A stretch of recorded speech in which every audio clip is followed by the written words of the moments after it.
First and foremost, I have to thank Peggy Kaczynski for making me aware of what girls need now, the study. And Peggy's just a wonderful, wonderful person and someone that you really need on your team, and Girls in the Game is so lucky to have her. And I also wanted to say thank you so much for this honor. I can't tell you how much I respect the work that Girls in the Game does. Having seen it in person, it is just an incredible organization, and I appreciate all of you being here tonight. So I was thinking about the theme tonight, Generation Unstoppable, and I have stumbled and fumbled so many times throughout my career. And if we did a list of all the times that I've done that, I think we'd be here all night long. But rather than thinking about that, and sometimes it was in front of thousands of people on live television, which was really great. But I was actually thinking of a specific time when I felt very stoppable. This was over a decade ago when I was let go from my first job in California. I was Harvard grad. I thought that I was on top of the world. I thought, man, I got this. And I found out that my contract was not going to be renewed. I was devastated, to say the least. I thought maybe I had pursued the wrong career path. And anybody who knows that if you have a contract, when it ends, it's usually not the most fun thing in the world to have happen to you. So my sister, who's here tonight, sent me a playlist with all these great songs on it. My boyfriend, who's now my husband, comforted me, and my parents, what they usually do, they told me to saddle up, which is usually is what their advice. So I spent the rest of my very awkward few weeks left at that job collecting clips of my work to send to other stations. And I think when I look back at all the times that I've been knocked down, it's been my family that has helped me get back up and has reminded me of my value.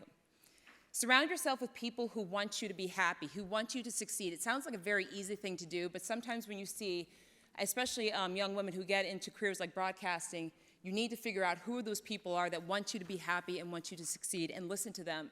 Because trust me, I know in my career, and I'm sure many of you people in this room have seen, there are people that want you to stay down, who will try to actually physically try to keep you down. And in some cases, that might be even a so-called friend, a coworker, or even a boss. And that does not mean ignoring constructive criticism. My dad has called me multiple times, I think countless times, my sister and my mom know this, to tell me when he thought something didn't go quite right and something that I did on air. And you know what?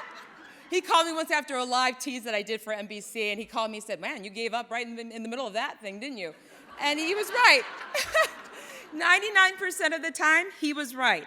But you know what? Those are voices that you need in your life. These are voices that you can trust, that you know that they're going to give you honest feedback that comes from a good place. And the key is to identify those people and keep your eyes on what's next. So how do you make yourself unstoppable? I think part of it is to acknowledge and appreciate your journey and the strength it took you to get here. And those are skills, honestly, that I learned in sports. You saw my basketball picture up there. And I played basketball. I swam competitively. I played volleyball. I learned to work with a team. I had some great coaches.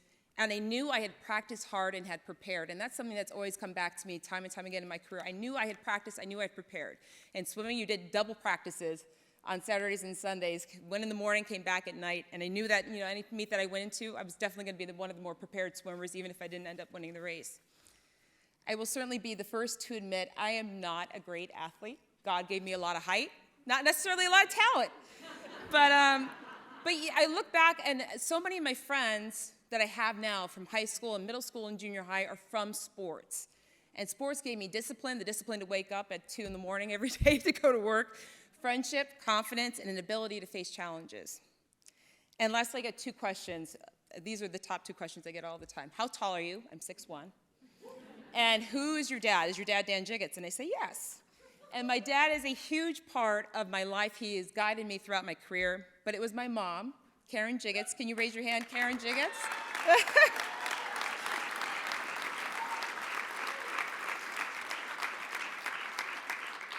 She showed up at every swim meet, volleyball match, and basketball game. She was the one who waited in dark parking lots for me to finally emerge from practice when I was too busy talking to my teammates and gossiping. I am so thankful she had so much confidence in me and my sister, and when things didn't go my way, she always told me it wasn't a time for self-pity. It was time to focus on what's ahead and how to get there. And I think that's also another thing. You need to find those mentors in your life. They can be teachers, coaches, or parents. And that's why I love Girls in the Game. What I saw on that day of play were coaches supporting and guiding young women. And in turn, I saw girls supporting girls. We need girls supporting girls. We need women supporting women. And in turn, I just wanted to mention this as well. The work that Girls in the Game is doing, I saw it in person. You can see it in the videos. You hear it in testimonials that here today. They're doing such important work that can only lift the future of this city. It's a city I love so much, and I love seeing that work being done. Thank you so much for this honor and all the work that you're doing for Girls in the Game.